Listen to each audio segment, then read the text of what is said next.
Ron McCoy back as Rob McCool, the ever-popular fictional character, and Rob McCool exists in a world of fictional characters, and Rob McCool is dealing with the fallout as the result of parents complaining because Rob held a student accountable for flinging a marker across the room.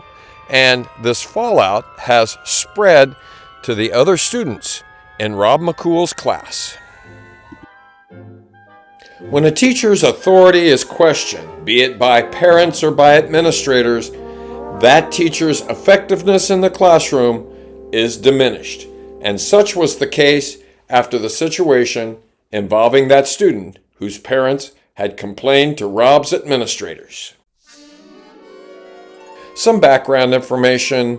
At Freedom Maples at one time, there was a problem with students wearing hoods inside school.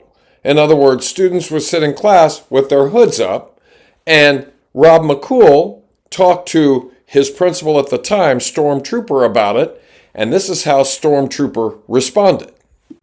Mr. McCool, students have the right to wear their hoods, and there's nothing in the student handbook that says that they can't wear hoods. Why is it that it bothers you? That's what it is. It bothers you. That's why you don't like it. So, in other words, you won't support teachers who ask that students not wear hoods in class? These students, they have trauma. They have the right to be able to hide their heads under a hood. So, I guess I could start wearing a hood to school every day. Would that be okay with you? Go ahead, wear a hood. That's fine with me. And it's another one of those rare moments when Rob McCool is speechless. Important information. It is now included in the student handbook that no head coverings will be permitted aside for religious observances. During the following week, after the boy threw the marker, he arrived at school on Pajama Day wearing a hood. This put Rob McCool in a difficult situation because as soon as this boy arrived with a hood on as a part of his pajama outfit, then hoods began to appear throughout Rob's classroom.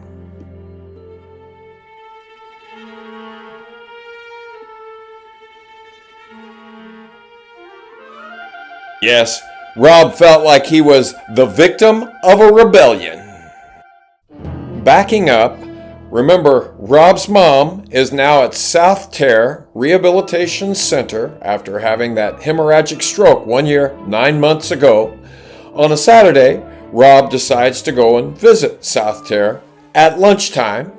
Here's what he witnesses.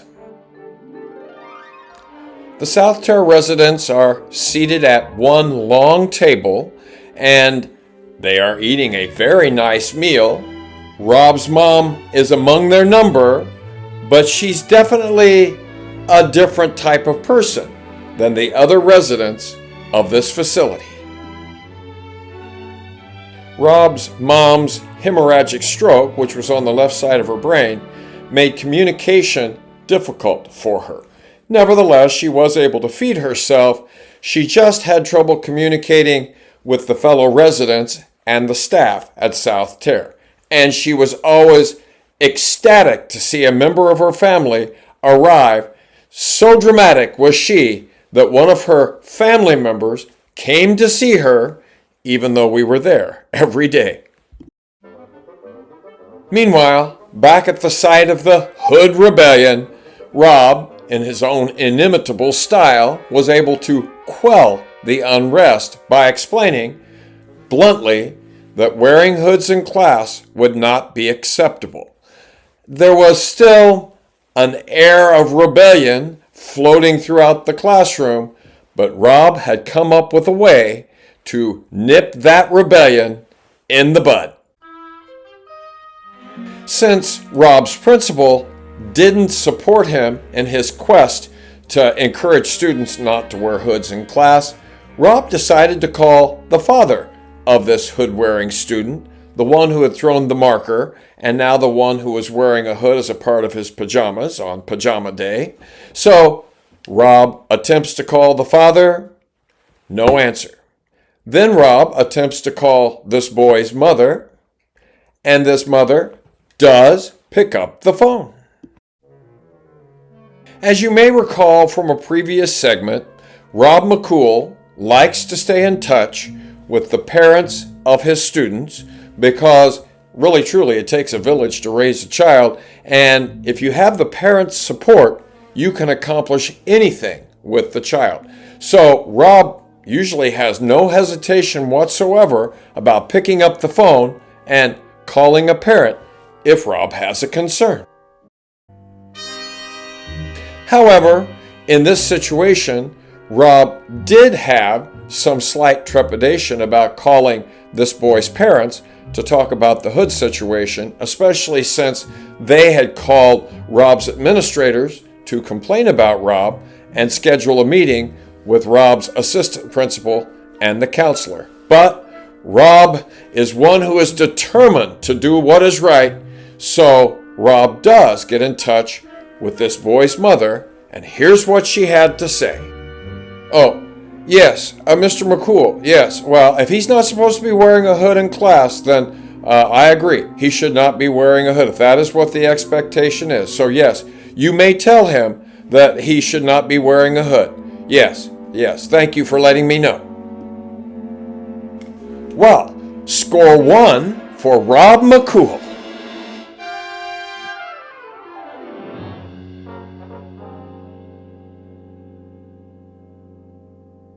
So, for the most part, things returned to normal in Rob's classroom for the rest of the week. Then on the following Monday, at the end of the day, Rob receives a text from South Terre with this news about his mom.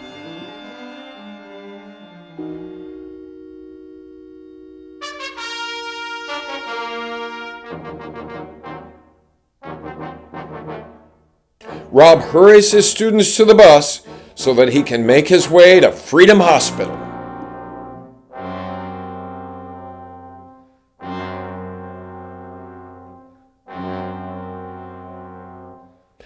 And as Rob drives through the hospital parking lot, his mind is swirling around the idea that maybe this is it. Maybe this is the day when his mom doesn't make it because of this hemorrhagic stroke, because her brain is not functioning like it should be, her blood pressure is dropping, and this is going to be it. And into the emergency room entrance, Rob went.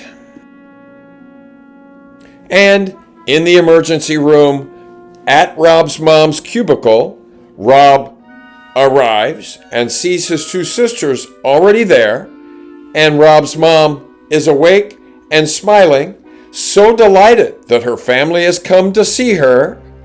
And then the doctor comes in and has this to say.